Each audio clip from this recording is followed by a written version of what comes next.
Efficient and safe sorting requires enough trust within cattle that they're comfortable to walk by a handler without fear. They're confident enough, they know that they can pass by a handler with a handler using proper posture and position, and so they're willing to come by. Also, if they're willing to walk by you, it's really easy to stop one you don't want just by simply backing up and increasing that distance. That animal will volunteer to stop. You can just lean into him and he'll turn around and go back in the group and bring you out cattle that you want to come by you. It's just an amazing exercise of teaching trust, teaching confidence, teaching production potential in these animals. Typically we'd be sorting to gender, so male, female, or by weight. And so sorting can sometimes occur in the pen.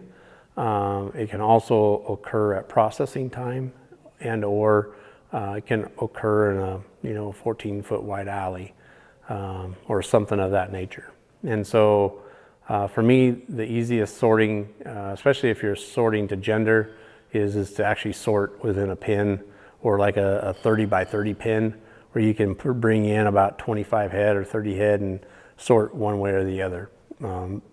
That to me is the easiest way to do it. It gives you an ideal distance to work from, and that you can at least see underneath. And even sorting to weight, I feel like if you don't have a scale, sometimes sorting just by eye, it's easier for me to actually sort in just a bit of a larger pen versus in a tight alley. In a tight alley, everything gets really confined and it gets a little bit tougher to see at times. So 30 by 30 foot sort pen, or just their home pen, can be the easiest place for me to sort. And that might differ from others, but that's what's easiest for me. Years ago I was working in a feed yard where they sorted a lot of cattle in laneways, and it always seemed to be a really painful procedure. So I was trying to keep cattle up to them so they could draft, and all of a sudden I realised I could be drafting cattle back behind me, and it cut the time it took in half.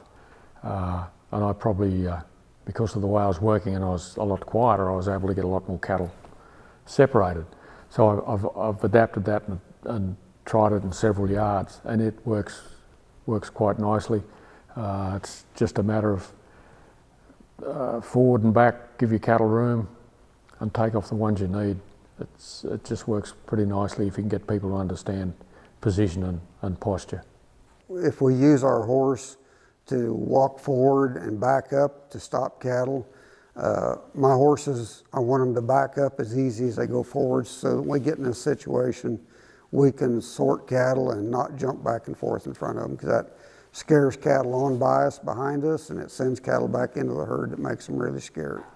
A lot of times when we're sorting in and by in an alley, people see one cow that they identify that they think has to come out, when there might be 3 or 4 standing there looking willing to come out. We need to make them adjustments. Well, if you're working in a laneway that's 15 foot wide and the horse is probably 8 or 9 feet long, if you spin that horse around across the lane, you're going to block everything. It takes up a lot of space. But by backing a horse into the cattle, you're taking that eye pressure off the cattle. They're more inclined to come past you. So that works pretty well. So you can step your horse forward, step your horse back, bend your horse's head and neck around into the flow of the cattle to slow them down. Bend the head away to let cattle run through again. It works quite well. It's good for your horse, takes the pressure off them. A lot of the time, a horse can get pretty agitated facing cattle when they're coming past them. They want to block them all the time and you're trying to stop them, so you're interfering with the horse. But if you turn their back, the horse is a lot more relaxed.